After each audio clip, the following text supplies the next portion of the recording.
ఉత్పత్తి ప్రకరణము లీలోపాఖ్యానము 6వ కథ. ఇతః పూర్వపు సృష్టి బ్రాహ్మణ దంపతులు. సరస్వతీదేవి. చిదాకాశమున ఒక మారుమూల ఒక సంసార మండపము ఉన్నది. ఆ సంసార మండపము పంచభూత విభాగమగు ఆకాశము అనే గాజుతో కప్పబడి ఉన్నది. ఆ మండపములో లోకపాలకులు స్తంభముల వంటివారు, దేవతా స్త్రీలు అందు చెక్కబడిన బొమ్మలు, 14 లోకాలు అందుగల గదులు. ఆ గదులందు ఆ మూల ఈ మూల పుట్టల వలె అనేక మంది ప్రాణులు ఉన్నారు. ప్రజాపతి అనగా బ్రహ్మదేవుడు అందు నివసించుచు బ్రాహ్మణుడు. సాలె పురుగు తన గూటిలో తానే చిక్కుకున్నట్లు అందుగల అనేక ప్రాణులు తమ ఆశలతో కట్టుకున్న గూటిలో తామే చిక్కుకొని ఉన్నారు. ఆకాశము అనునది ఆ మండపముపై పట్టిన బూజువలే కనిపిస్తోంది. ఆకాశంలో సంచరించే సిద్ధులే ఆ ఇంటిలో రొద చేసే దోమలు, లోకములు, నగరములు అందలి కుండలు వంటివి. అట్టి మండపంలో ఒకచోట గిరి అను పేరుగల ఒక గ్రామం ఉన్నది. ఆ గిరి గ్రామంలో గల ఒక గృహమునందు వశిష్ఠుడు అను పేరుగల ఒక బ్రాహ్మణుడు నివసిస్తూ ఉండేవాడు. అతడు శ్రోత్రియుడై వేదములలో చెప్పబడిన నిష్టలను, విధి విధానములను అనుసరించువాడై భార్య పిల్లలతో కాలం వెళ్లబిచ్చుచున్నాడు.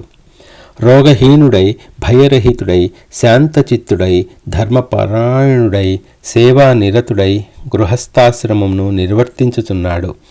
అతని పేరు విత్తము, వయస్సు, విద్య, వైభవము, యత్నముల దృష్ట్యా వశిష్ఠ మహర్షి వంటి వాడే అయినప్పటికీ అతను ఇక్ష్వాకు వంశజుల పౌరోహిత్యము వహించు సప్తర్షి మండల సంబంధితుడగు వశిష్ఠ మహర్షి కాదు. అతని భార్య పేరు కూడా అరుంధతియే. ఇక్ష్వాకుల సద్గురువగు వశిష్ఠుని ధర్మపత్ని అరుంధతి జీవన్ముక్త. కానీ ఈమె విషయం అట్టిది కాదు. అనగా ఆ దంపతులు వేరు, వీరు వేరు. ఆ బ్రాహ్మణుడు తన భార్యపై అకృత్రిమమైన ప్రేమరసమును కురిపిస్తూ ఉండేవాడు. అతని సంసారమంతా ఆమెయే అయి ఉండేది.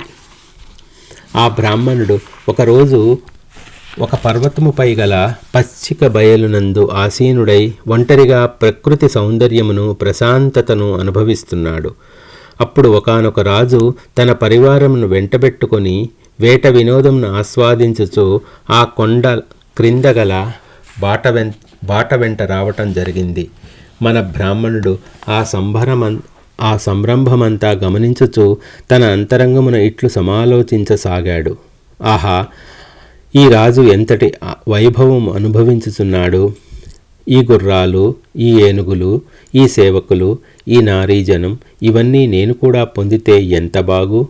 నేను కూడా ఎప్పటికైనా ఇంతటి వైభవం అనుభవిస్తానా? ఆ రోజు నుండి అతడు ఇట్లే చింతన చేయసాగాడు.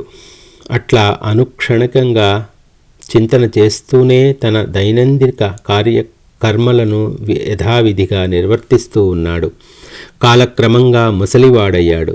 ఒకరోజు అతని భార్య, అయ్యో, ఈ నా భర్త ఇక ఎంతో కాలం జీవించనట్లే ఉన్నదే అని అనుకున్నది.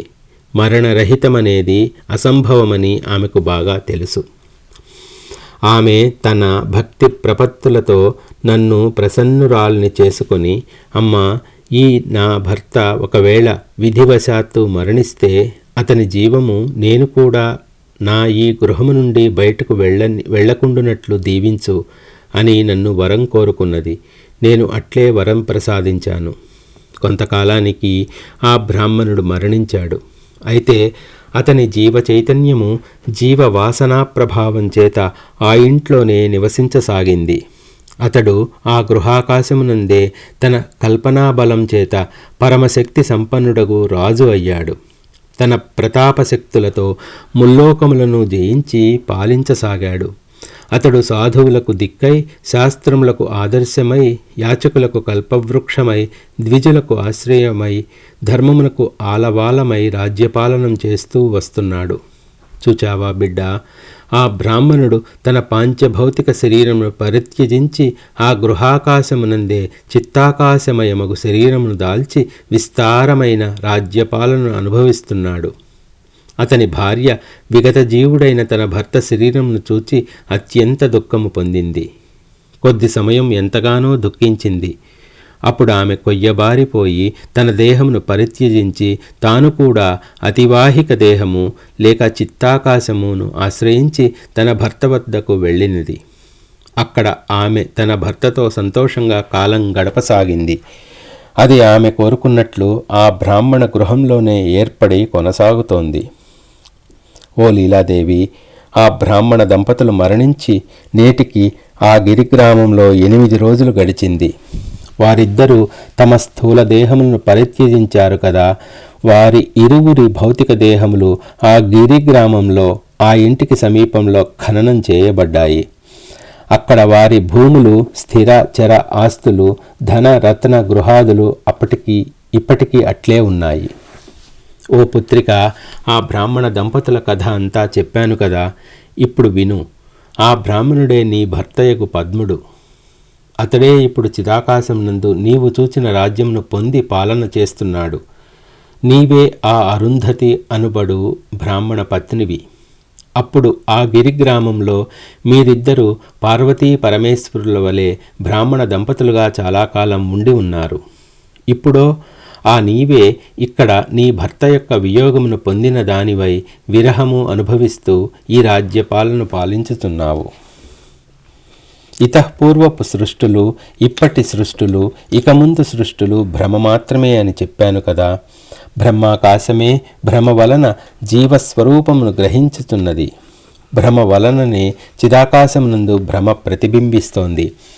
ఏది సత్యమో ఏది మిథ్యయో అనుభూతిపూర్వకంగా సుస్పష్టపడితే అప్పుడిక్కడ ఇక మిగిలేది ఏమీ ఉండదు. అందుచేత నీవు ఏది భ్రమయుతమో చక్కగా గ్రహించటానికి ప్రయత్నించు. అప్పుడు ఈ సృష్టి స్వతహాగా లేదు.